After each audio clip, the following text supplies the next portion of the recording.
So I've got Mr. Obama sitting here, and I just was going to ask him a couple questions, but I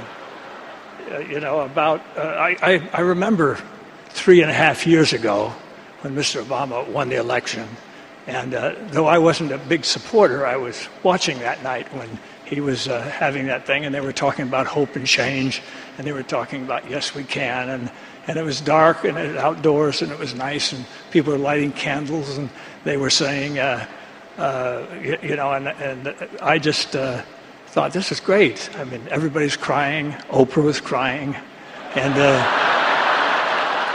I was even crying. And then finally, I haven't cried that hard since I found out that there's 23 million unemployed people in this country.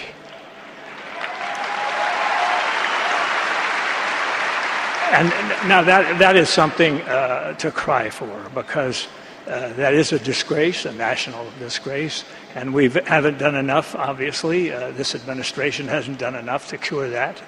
And whatever interest they have is not strong enough. And I think possibly now it may be time for somebody else to come along and solve the problem.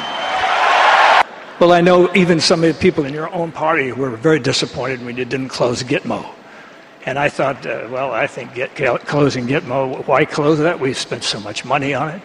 But I thought maybe it's an excuse. What do you mean, shut up? Okay. I thought it was just because somebody had a stupid idea of trying terrorists in downtown New York City. Maybe that was it. And I know I know you were against the war in Iraq, and that's okay. But you thought the war in Afghanistan was okay. You thought that was something that was worth doing.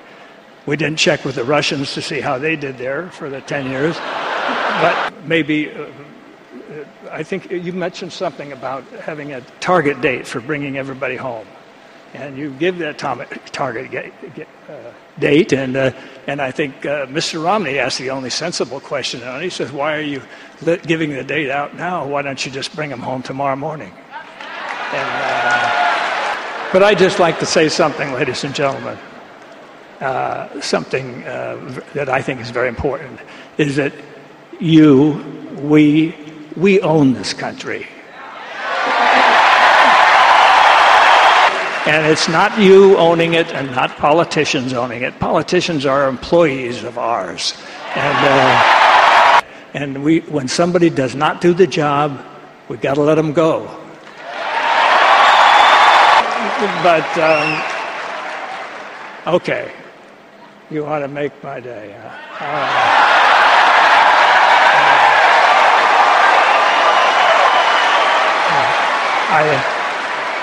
All right. I'll start it, you finish it. Go ahead. All right. Thank you. Thank you very much.